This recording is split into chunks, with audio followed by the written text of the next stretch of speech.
안녕하세요, 구독자 여러분. 저는 서울에 살고 있는 32살 여성입니다. 오늘은 제 인생에서 가장 황당하고 어이없었던 이야기를 들려드리려고 이렇게 사연을 보내봅니다. 지금은 시간이 지나 웃으면서 말할 수 있게 되었지만, 당시에는 정말 심장이 철렁 내려앉을 만큼 충격적이었어요. 사실 저는 결혼을 앞두고 모든 준비를 마친 상태였어요. 드레스도 입어봤고 신혼여행도 예약했죠. 제가 사랑하는 사람과 평생을 함께할 날이 얼마 남지 않았다고 생각하니 가슴이 벅찼습니다. 그런데 여러분, 결혼식이 가까워질수록 뭔가 이상한 기운이 느껴지더라고요. 혹시 나만 이상하게 느끼는 걸까? 아니겠지. 결혼을 준비하다 보면 누구나 예민해지는 거잖아. 스스로를 이렇게 다독이며 넘어갔지만요. 결국엔 그 이상한 기운이 제게 너무 큰 진실을 들이밀더군요. 제가 그 사람과 처음 만난 건 제가 어렵게 대기업에 입사해 오랫동안 근무를 이어가던 때였어요. 그 회사에서 많은 시간을 보내면서 일에만 집중했었죠. 그런데 어느 날 사내 프로젝트를 진행하던 중 그 사람을 처음 만나게 되었어요. 그는 다른 부서의 직원이었는데 첫인상부터 참 매너 있고 다정한 사람이더라고요. 서로 프로젝트로 자주 마주치다 보니 자연스럽게 이야기를 나누게 되었고 그렇게 가까워졌어요. 하지만 회사 내 규정상 사내 연애는 굉장히 조심스러울 수밖에 없었죠. 그래서 우리는 비밀리에 연애를 시작했답니다. 몰래 만남을 이어가던 그 시간이 저는 설레고 행복했어요. 그때는 정말 모든 게 완벽하다고 생각했으니까요. 그럼 지금부터 제가 어떻게 결혼식 전날 파혼을 결심하게 되었는지, 그리고 그 뒤로 어떤 일이 벌어졌는지 차근차근 말씀드릴게요. 그 사람은 정말 매너가 좋았던 사람이었어요. 회사 동료들과 있을 때도 배려심이 넘쳤고, 항상 주변 사람들을 편안하게 해주는 말투와 태도를 가졌죠. 처음에는 그런 모습을 보면서 저 사람은 정말 성격이 좋구나 생각했어요. 그와 함께 프로젝트를 진행하면서 자연스럽게 끌렸던 것도 그의 그런 태도 때문이었을 거예요. 무슨 일을 하던 완벽에 가까운 사람이었고, 일처리 능력부터 디테일까지 부족한 부분이 전혀 없었죠. 무엇보다도 외모가 제 스타일이었어요. 제가 꿈꾸던 이상형에 가까운 모습이라서 더 마음이 갔던 것 같아요. 회사에서 그를 몰래 마주칠 때마다 심장이 두근거렸고 열심히 일하는 그의 모습을 볼 때마다 설렘을 감출 수 없었어요. 정말 사랑에 빠진 기분이 이런 거구나 싶더라고요. 그렇게 연애를 이어가던 중 그는 제 집에도 몇 번 찾아와 부모님과 함께 식사를 했던 적이 있어요. 부모님께서도 그를 굉장히 마음에 들어 하셨어요. 예의 바르고 성실한 모습에 부모님은 그를 칭찬하시며 저와 잘 어울린다고 말씀하셨죠. 그래서 항상 저에게 그 사람을 놓치지 말고 좋은 사람 있을 때 빨리 시집가라고 애원하시곤 했어요. 부모님이 그렇게 말씀하실 때마다 저는 웃으면서도 마음 한편으로는 그 사람과 함께하는 미래를 더욱 꿈꾸게 되었죠. 그렇게 2년 정도 연애를 했을까요? 그날도 퇴근을 하고 그 남자를 만나 근처 고깃집에서 데이트를 하고 있었어요. 고기 한 점에 술 한 잔 곁들이며 이런저런 이야기를 나누다 보니 자연스럽게 결혼 이야기가 슬슬 나오기 시작했죠. 그는 저를 바라보며 결혼 후의 계획에 대해 조심스럽게 말을 꺼냈고 저는 그의 진지한 태도에 살짝 설레면서도 기분이 좋아졌어요. 그때까지만 해도 제겐 모든 게 완벽해 보였어요. 집에 돌아와 부모님께 결혼 이야기를 꺼냈을 때 부모님도 엄청 좋아하시더라고요. 제 나이가 있다 보니 얼른 시집가서 손주를 보고 싶다며 기대에 부풀어 하셨죠. 특히 그 사람의 성실함과 매너를 높이 평가하시며 정말 좋은 사람을 만났다며 칭찬을 아끼지 않으셨어요. 부모님께서 들뜬 모습으로 결혼 준비에 대한 이야기까지 시작하셨을 때 저도 이 결혼이 잘 되겠구나 싶어 더 설레고 기뻤어요. 그런데 꼬리가 길면 잡힌다고 하죠. 회사에서 그 남자와 제가 연애를 한다는 소문이 조금씩 돌기 시작했어요. 처음에는 단순히 친하다는 이야기 정도였지만 시간이 지나면서 우리를 눈여겨보는 사람들이 점점 많아졌고 사내 분위기가 미묘하게 변하는 것을 느낄 수 있었어요. 그런데도 저는 아랑곳하지 않았어요. 지금 이 행복을 누릴 자격이 있다고 스스로를 합리화했죠. 회사 사람들 사이에서 그 남자의 완벽함은 이미 유명했기에 그가 저와 사귄다는 소문이 도는 게 마치 질투처럼 느껴지기도 했어요. 그의 뛰어난 외모와 능력 때문에 그를 좋아하는 사람이 많았다는 걸 알고 있었기에 사람들이 저를 질투하는 거라고 생각하며 넘기려고 했습니다.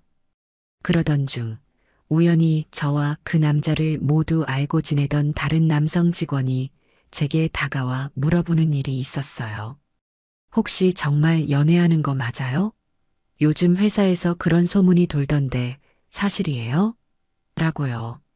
그 말을 듣는 순간 심장이 덜컥 내려앉았지만 저는 애써 태연한 척하며 웃으며 대답했죠. 아, 소문이 그렇게 났어요? 글쎄요, 사람들이 재밌는 이야기를 많이 만들더라고요. 하지만 속으로는 이 상황을 어떻게 해야 할지 고민이 깊어졌습니다. 그런데 그 남성 직원이 뜻밖의 이야기를 꺼내더군요. 사실 그분 회사 사람들에게 돈을 빌리러 다닌다는 얘기 들으셨어요? 게다가 돈을 갚지 않고 차일피일 미룬다고 하던데요. 심지어 다른 부서 여자 직원들과도 사적으로 지낸다는 소문도 있던데. 혹시 아세요?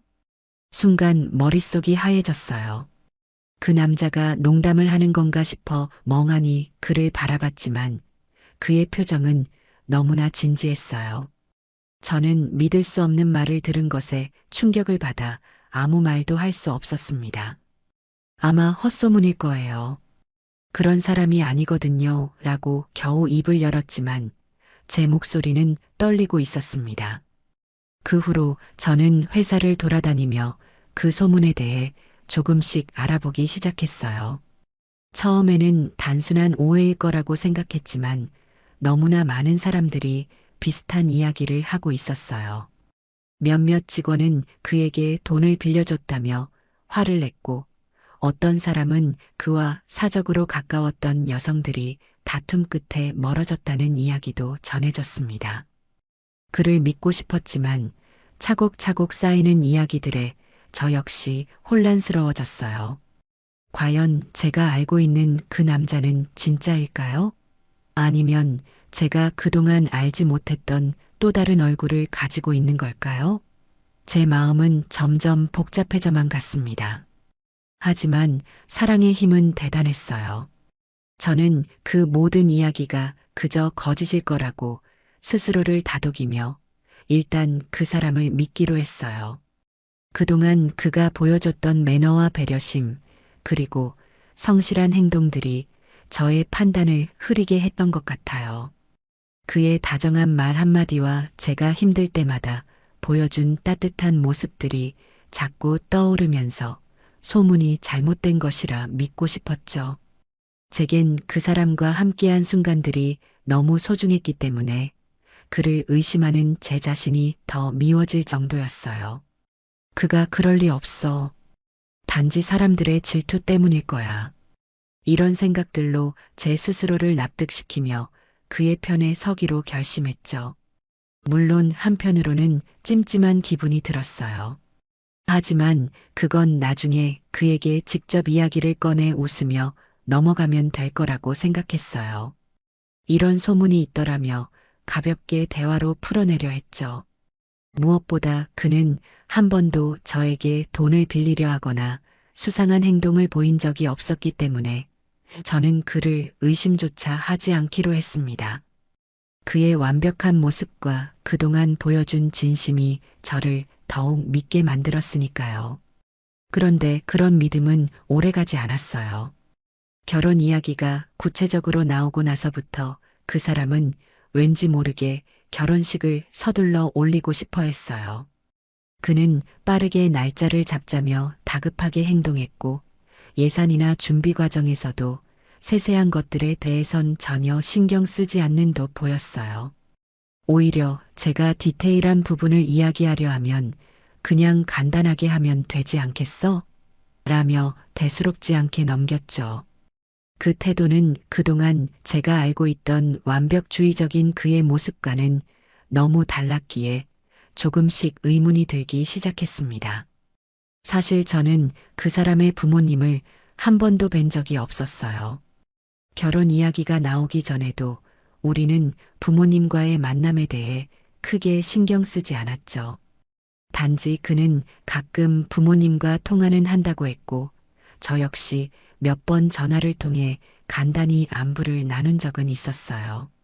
그마저도 대부분 문자를 통해 짧게 안부를 묻는 수준이었고, 저는 그를 믿기에 깊이 의심해 본 적이 없었습니다. 결혼을 앞두고 부모님께 인사를 드릴 날이 오겠지 하고 그냥 넘어갔던 거예요. 그런데 지금 와서 생각해 보니 그 모든 게 조금씩 이상하다는 느낌이 들기 시작했어요. 그래서 저는 결혼 준비를 하면서 그 사람에게 이야기를 꺼냈어요. 통화로만 이야기하는 건 좀 아닌 것 같아.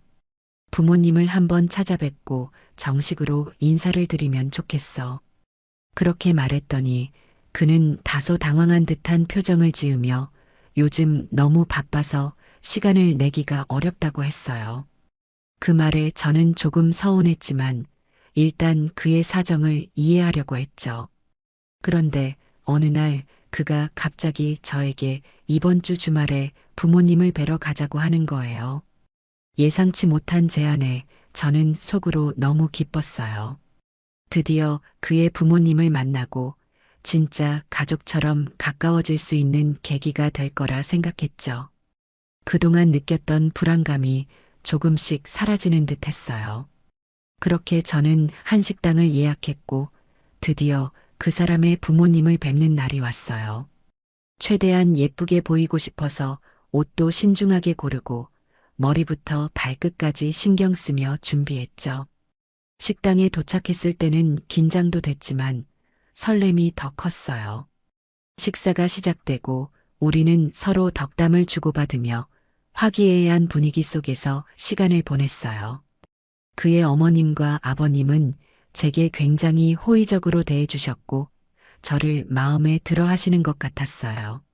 참 밝고 씩씩한 분 같으시네요 라며 저를 칭찬하시던 어머님의 말씀에 얼굴이 붉어질 정도로 기분이 좋았답니다. 아버님도 저를 보며 환하게 웃으시며 여러 가지 이야기를 나누셨죠. 그날 저는 정말 행복했어요. 이제야 진정한 가족이 되어가는 느낌이 들었거든요. 식사를 마치고 나서 우리는 근처 카페로 자리를 옮기려 했어요. 그런데 그의 부모님께서 선약이 있다며 먼저 자리를 뜨셨습니다. 그렇게 우리는 둘만 남아 근처 카페에 들러 커피를 한잔하며 이야기를 나눴어요. 하지만 집으로 돌아오는 길, 저의 마음 한편에는 묘한 찜찜함이 남아 있었어요. 왜냐하면 과거에 그의 부모님과 통화하거나 문자로 안부를 나눌 때 들었던 이야기들이 떠올랐거든요.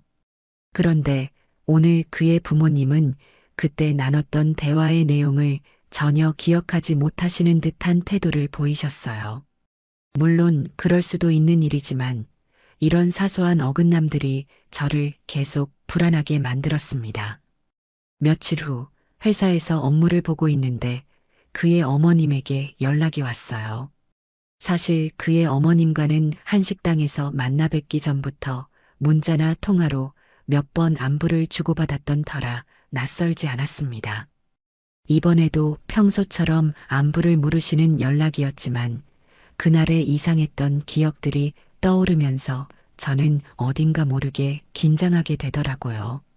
그런데 이번에는 평소와는 조금 달랐어요. 그의 어머님께서 교통사고를 당하셨다고 하시는 겁니다. 다행히 큰 부상은 아니지만 지갑을 잃어버려 핸드폰만 가지고 있는 상황이라며 급하게 병원에 가야 해서 급전이 필요하다고 하셨어요. 그런데 아들과는 연락이 되지 않는다고 하시면서 저에게 도움을 요청하셨죠. 그 말을 듣는 순간 저는 놀라면서도 무언가 알 수 없는 찜찜한 기분이 스멀스멀 올라오는 걸 느꼈습니다. 하필 그날은 그 사람이 연차를 쓴 날이었거든요. 그래서 저도 그 사람에게 연락을 해보았는데 그마저도 연락을 받지 않아서 어머님께 일단 계좌번호를 여쭤봤습니다.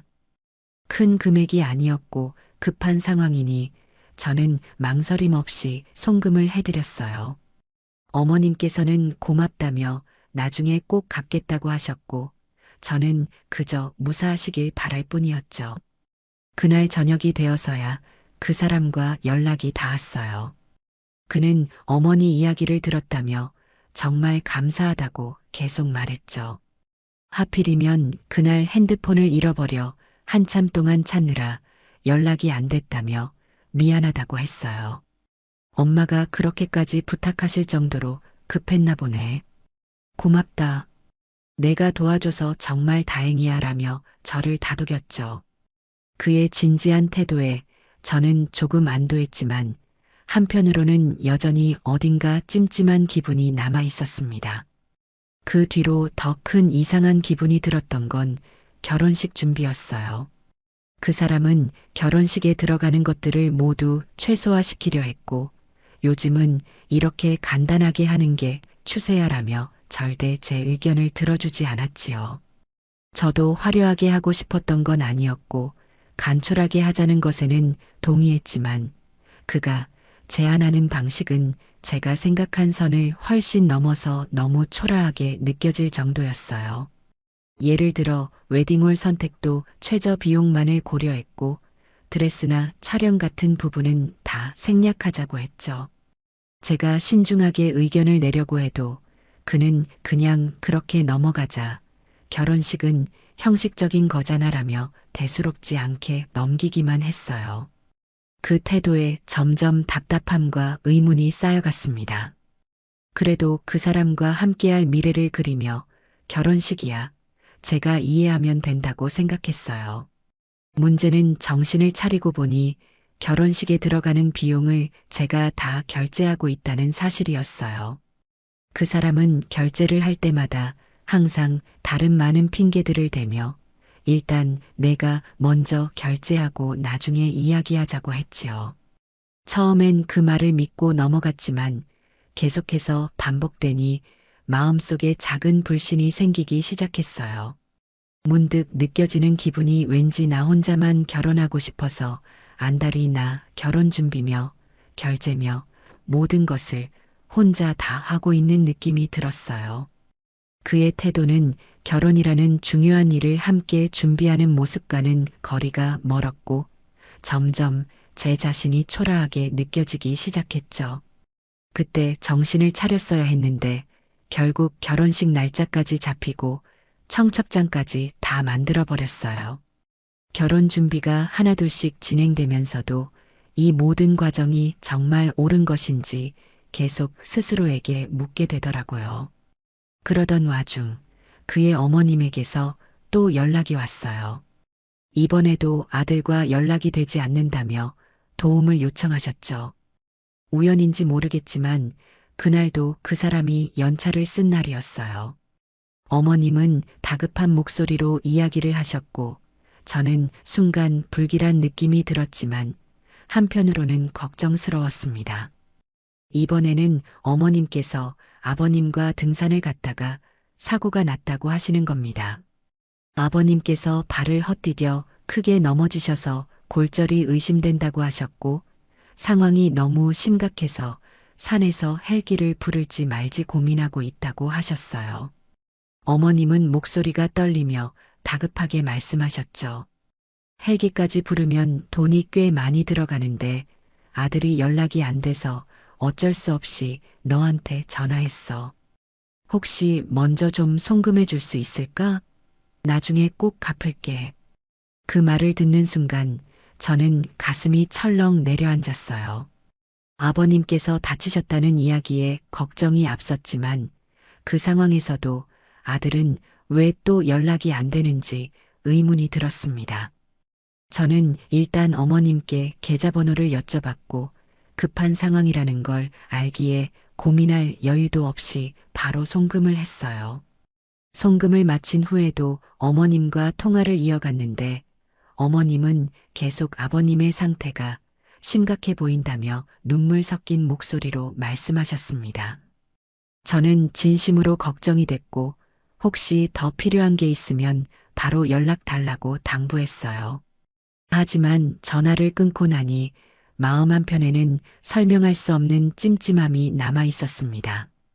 왜 이런 일이 계속 겹치는 걸까? 하는 생각이 머릿속을 떠나지 않았죠. 마음 한구석에 뭔가 모를 답답함을 안고 있던 저는 문득 오늘 점심 약속이 생각났어요. 친구들에게 청첩장을 주기로 했던 날이라 회사 점심시간에 잠깐 나가 친구들과 만나기로 했죠. 식당에 들어가며 웃으며 인사를 나누던 그 순간 저는 정말 어처구니 없는 상황을 목격하게 되었어요. 제가 그 사람의 부모님과 처음 뵈었던 그 한식당에서 친구들을 만난 건데요. 거기에는 익숙한 모습의 한 남성분이 앉아 있었어요. 처음에는 낯이 익다 싶었는데 자세히 보니 그 사람이 저에게 아버님이라고 소개했던 바로 그분이었어요. 그는 다른 일행들과 함께 식사를 하고 있었고 제가 알던 모습과는 완전히 다른 표정을 짓고 있었어요. 순간 머릿속이 복잡해지고 제가 지금 뭘 보고 있는 건지 믿기 어려웠습니다. 그분은 방금 산에서 다치셨다고 어머님이 말씀하셨는데 여기서는 웃으며 지인들과 대화를 나누고 있었습니다.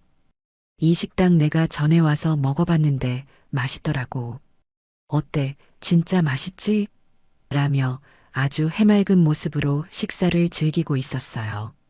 순간 모든 것이 혼란스러워졌습니다. 어머님이 다급하게 헬기 이야기까지 하셨던 게 머릿속에서 떠오르며 이 상황을 어떻게 받아들여야 할지 알 수 없었죠. 친구들에게 잠시 기다리라고 말한 뒤 저는 아버님에게 다가가기로 마음먹었습니다. 제 심장은 빠르게 뛰었고 입안은 바짝 말랐지만 이 상황을 그냥 넘길 수는 없었어요. 아버님 앞에 다가서서 조심스럽게 인사를 드리자 아버님은 저를 보고 소스라치게 놀라시더니 옆에 앉아있던 지인들과 몇 번 눈을 마주쳤어요. 그리고는 어색하게 웃으며 그래. 여기 밥 먹으러 왔냐? 라며 급히 말을 돌리셨죠. 맛있게 먹어라 라고 덧붙이며 저를 빨리 보내려는 것 같았어요. 그의 표정에는 어딘가 당황한 기색이 역력했고 저는 이 모든 상황이 도무지 이해되지 않았습니다. 왜 이런 일이 반복되고 있는지, 왜 이 상황에서 아버님이 그런 반응을 보이는지 알 수가 없었어요. 저는 순간 어이가 없고 화도 나고 참을 수 없었어요. 그래서 조용히 아버님에게 다가가 낮은 목소리로 물었습니다. 당신 대체 누구세요? 제 질문에 아버님은 잠시 말을 잃은 듯 보였고 옆에 있던 지인들과 다시 한번 눈을 마주쳤어요. 그때의 어색하고 당황한 표정은 잊을 수가 없습니다. 저는 더 이상 참을 수 없었고 그의 대답을 기다리며 긴장된 마음으로 그 자리에 서 있었습니다. 그 순간 아버님은 당황한 표정을 애써 감추려는 듯한 태도로 웃으며 말했어요.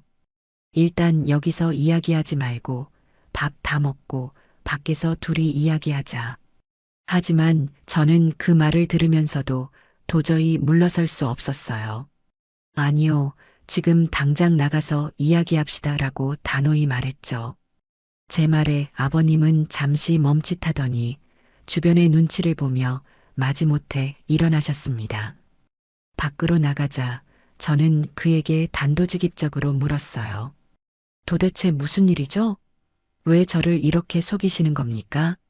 그러자 그는 잠시 머뭇거리더니 한숨을 길게 내쉬며 입을 열었습니다. 사실은요, 제가 진짜 그의 아버지가 아니에요. 그 말에 저는 얼어붙을 수밖에 없었어요. 그럼 대체 누구신데요? 라고 다시 물었죠. 그는 어색하게 웃으며 대답했어요. 그 사람이 저한테 아버지 역할을 해달라고 부탁한 거예요. 그날은 그냥 아르바이트로 왔던 겁니다. 믿기 어려운 말을 듣고도 저는 현실을 부정하고 싶었어요. 아르바이트요? 그럼 어머님은요? 그날 같이 계셨던 어머님은 누구시죠?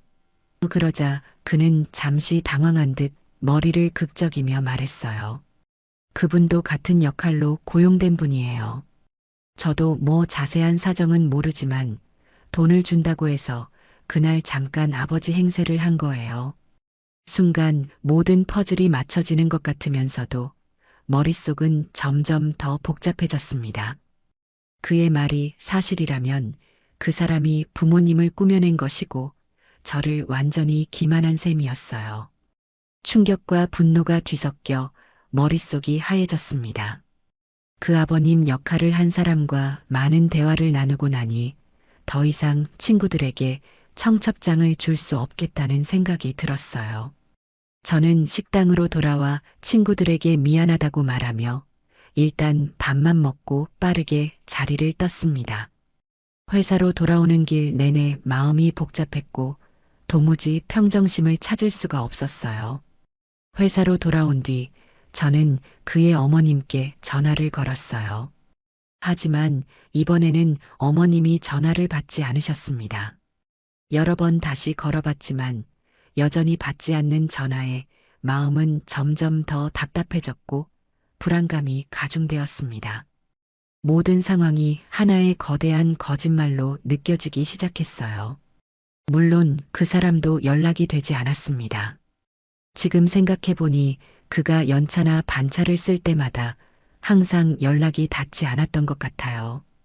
그동안은 그의 바쁜 일정을 이해하려 했지만 이제 와서 보니 모든 것이 더 의심스럽게 느껴졌습니다. 과연 그가 어디에서 무엇을 하고 있었던 걸까요? 제 머릿속은 끝없이 꼬리를 무는 질문들로 가득 찼습니다. 저는 그 뒤로 다시 한번 회사 사람들과 긴밀하게 접촉하며 그 소문들을 다시 들어보기로 했습니다. 그러다 보니 그동안 들었던 이야기들이 모두 맞아떨어지는 것 같았어요. 누가 누구에게 빚을 얼마나 졌는지, 또 누구와는 사적으로 연애를 하고 있다는 소문들까지요. 심지어 그가 돈을 빌리고 갚지 않는다는 직원들의 구체적인 증언도 들을 수 있었습니다. 저는 점점 더 그가 제게 보여줬던 모습이 모두 거짓이었다는 확신이 들기 시작했습니다. 이제는 그를 믿으려 했던 제 자신이 더 한심하게 느껴질 정도였어요. 그날 저녁 저는 한숨도 잘 수 없었습니다. 머릿속은 복잡한 생각들로 가득했고 그동안의 일들이 계속 떠오르며 마음을 괴롭혔죠. 그렇게 뒤척이다가 겨우 아침이 되어 출근을 했는데 회사에서 그 사람을 마주쳤어요. 놀랍게도 그는 태연한 표정으로 저에게 인사하며 다가왔습니다. 어제는 잘 들어갔어? 라며 아무 일도 없었던 것처럼 말했어요. 그의 태도는 너무나 자연스러워서 오히려 소름이 돋을 정도였습니다. 저는 단호하게 그에게 물었습니다. 아버님은 괜찮으세요? 그 순간 그의 얼굴에 잠시 당황스러운 기색이 스쳤지만 그는 곧 태연한 척하며 대답했어요. 아, 응. 어제는 좀 힘드셨지만 지금은 괜찮으실 거야. 왜? 무슨 일 있었어? 그의 말투는 여전히 자연스러웠지만 저는 그 말이 도저히 믿기지 않았습니다. 모든 것이 거짓말처럼 느껴졌고 저는 더 이상 그의 말을 그대로 받아들일 수 없었어요. 사실 저는 이미 그 아버님 역할을 했던 분과 충분한 대화를 나누고 난 뒤였습니다. 그는 처음부터 이 일을 절대 다른 사람에게 알리지 말라는 제 부탁을 받고 약속을 했고, 저는 그에게 어느 정도 금액을 챙겨주며 입막음을 했어요. 그러면서도 언젠가 필요할 때 증언을 해달라는 부탁도 함께 했었죠. 저는 차근차근 준비를 하고 있었고, 이제 더 이상 그가 거짓말로 모든 것을 덮어두게 놔두지 않겠다는 결심을 굳혔습니다. 그리고 저는 그에게 단호하게 물었습니다. 어머님이 빌려간 돈, 당신이 직접 지금 돌려줄 수 있나요? 그의 얼굴은 당황스러운 기색이 역력했고, 그는 당황한 듯 말을 더듬으며 그게 지금 당장은 좀 어렵고, 라며 변명을 늘어놓기 시작했습니다. 하지만 저는 한치의 양보도 하지 않고 그의 대답을 기다리며 차가운 시선으로 바라봤습니다. 이 순간 제가 쥐고 있는 모든 증거를 사용할 준비가 되어 있었고, 그의 거짓말이 더 이상 통하지 않을 거라는 걸 확신하고 있었습니다. 저는 그를 끝까지 추궁했습니다. 가족사진 보여줘봐요. 당신이 말했던 부모님 사진 말이에요. 어머님께 지금 바로 전화해 보세요. 그리고 아버님께도 연락해 보시죠. 왜 연락을 못 하시는 거예요? 그의 얼굴은 점점 굳어졌고 말문이 막힌 듯 침묵이 길어졌습니다. 이어 저는 단호하게 말을 이었습니다. 돈이 없다는 건 또 무슨 핑계인가요? 결혼식 비용도 전부 제가 부담하지 않았나요? 당신은 결혼 준비하면서 단 한 번이라도 제 의견을 존중한 적이 있나요? 제 말은 점점 더 날카로워졌고 그의 표정에는 뚜렷한 당황과 불안이 서려 있었습니다. 이제는 정말 못 참겠어요.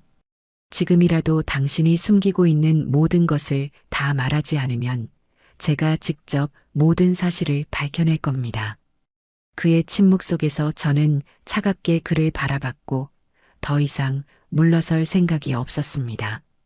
그제서야 그는 말을 더듬으며 일단 회사 밖에 나가서 이야기하자. 다 말할게. 라며 회피하려 했어요.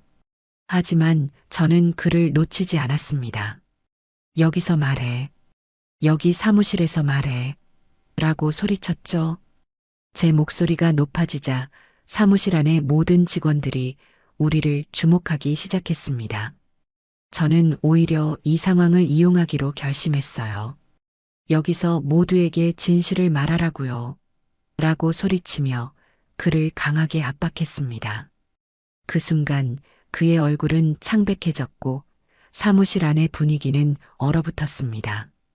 그 뒤로 저는 전날 저녁 일부러 가지고 온 많은 청첩장을 사무실 전체에 퍼지도록 뿌려버렸습니다. 회사 사람들은 모두 그 청첩장을 보게 되었고 점점 더 많은 사람들이 상황을 파악하기 시작했어요. 결혼식? 이거 진짜야? 라는 웅성거림이 들려오기 시작했고 모두가 그의 얼굴과 청첩장을 번갈아 보며 충격과 의문을 표했죠. 저는 일부러 이 상황을 이용해 그의 거짓말을 사무실 전체에 알리기로 했습니다. 더 이상 숨길 수 없도록 압박을 가하기로 한 거예요. 그러자 그는 얼굴이 새하얗게 질리며 당황한 기색을 감추지 못했어요. 제발 여기서 이러지 말고 나가서 이야기하자라며 애걸복걸하기 시작했습니다. 하지만 저는 더욱 단호해졌습니다. 왜? 여기서 하면 안 될 이유라도 있나요? 지금 여기서 다 말하세요. 라고 더 큰 소리로 말했죠. 사무실 안의 모든 직원들이 우리의 대화를 숨죽여 지켜보고 있었고 그의 거짓말이 하나씩 드러나기 시작하는 순간이었어요. 저는 그를 향해 단호하게 말했습니다. 이미 변호사 선임도 다 해놨어요. 내가 지금까지 당신에게 사기당한 금액들 다 청구할 거고 거기에 모든 법적인 조치란 조치는 다 할 겁니다. 이 사무실의 모든 사람들 앞에서 분명히 말씀드립니다. 더 이상 당신의 거짓말에 넘어가지 않을 겁니다. 제 말이 끝나자 사무실 안은 숨막히는 침묵에 휩싸였고 그의 얼굴은 완전히 굳어버렸습니다. 그때 회사의 한 구석에서 직원들이 하나둘씩 일어나기 시작했습니다. 먼저 한 남성 직원이 자리에서 일어나며 큰 소리로 말했어요. 저 사람 제게도 돈을 빌려갔습니다. 몇 달째 갚지도 않고 있어요. 그의 말에 다른 직원들도 연이어 일어서기 시작했죠. 저도요. 저 사람한테 돈 빌려줬는데 계속 미룬다는 핑계만 대더군요. 또 다른 직원이 격앙된 목소리로 외쳤습니다. 이어 여성 직원들이 일어나더니 충격적인 이야기를 털어놓기 시작했어요. 그 사람 저랑도 연애했었어요. 그런데 알고 보니 다른 사람하고도 만난다더라고요. 또 다른 여직원은 눈물을 글썽이며 말했어요. 저랑 약혼까지 했었는데 결국 그 약혼도 거짓말투성이었어요. 사무실 안은 금세 아수라장이 되었고 직원들은 모두 분노와 충격에 휩싸인 상태로 언성을 높였습니다. 그 사람은 점점 더 얼굴이 굳어가며 아무 말도 하지 못했고 사무실 전체의 분위기는 그를 향한 비난과 실망으로 가득 찼습니다. 그때 저는 이미 준비해둔 카드를 꺼냈습니다. 변호사님께 회사 방문을 요청해 두었던 상황이었거든요. 마침내 변호사님이 사무실에 도착하셨고 저는 당당히 말했습니다. 여기 계신 모든 분들이 피해자입니다. 변호사님께 부탁드렸으니 이 사람에 대한 모든 고소를 접수해 주세요. 지금까지 제가 사기당한 금액, 그리고 이 사람에게 피해를 본 모든 분들의 손해를 법적으로 처리할 겁니다. 제 말이 끝나자 주변 사람들의 분노 섞인 목소리가 끊이지 않았습니다. 저도 고소하겠습니다. 이런 사람을 어떻게 믿었는지 내가 바보였네요. 직원들은 각자 자신의 피해를 이야기하며 그 사람에게 법적인 처벌이 내려지길 요구했어요. 사무실은 마치 작은 법정처럼 변해버렸고 그는 더 이상 자신의 잘못을 숨길 수 없다는 걸 깨달은 듯 굳은 얼굴로 서 있었습니다. 저는 그 모습을 보며 그동안 속아왔던 시간이 떠올라 다시 한번 그의 거짓말에 대한 분노가 치밀어 올랐습니다. 시간이 흘러 그는 결국 버티지 못하고 회사에서 퇴사하게 되었습니다. 그 후 저는 변호사님과 함께 수많은 직원들과 고소를 진행했어요. 피해자들의 진술과 증거들이 차곡차곡 모아졌고 그의 모든 잘못들이 재판에서 명확히 드러났습니다. 재판 결과 그는 여러 가지 법적 처벌을 받았고 이제는 사회에서 완전히 단절된 상태로 살고 있다고 들었습니다. 조사 과정에서 밝혀진 그의 숨겨진 재산은 충격적이었습니다. 그는 자신이 빌린 돈과 사기를 통해 얻은 금액들을 여러 곳에 감춰두고 있었던 거예요. 법적인 절차를 통해 그 금액들을 전부 회수했고 다행히 피해자들에게 돌려줄 수 있었습니다. 저 또한 결혼 준비 과정에서 지출했던 모든 비용을 회수할 수 있었고 다른 피해자들도 마찬가지로 자신들의 돈을 돌려받았습니다. 결국 그는 자신이 저지른 행동의 대가를 혹독히 치렀습니다. 더 이상 그를 믿는 사람도 없고 그의 이름은 회사와 사회적으로 완전히 신뢰를 잃은 이름으로 남게 되었어요. 그가 저지른 모든 거짓말과 배신은 이렇게 끝이 났습니다. 저는 이 과정을 통해 중요한 교훈을 얻었습니다.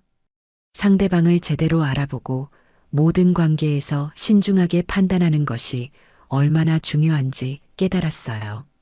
지금은 오히려 제 자신이 이런 일을 이겨냈다는 사실에 스스로를 자랑스럽게 여기고 있습니다. 그리고 지금 저는 좋은 사람을 만나 결혼을 했고 현재 임신 6개월 차로 행복한 하루하루를 보내고 있습니다. 그때의 아픔은 저를 단단하게 만들어 주었고 지금의 소중한 행복을 더욱 감사히 느끼게 해주었어요. 과거는 지나간 일일 뿐이고 이제 저는 밝은 미래를 향해 나아가고 있습니다. 저의 긴 사연 읽어주셔서 감사합니다. 새해 복 많이 받으세요. 받으세요. 받으세요. 받으세요. 받으세요.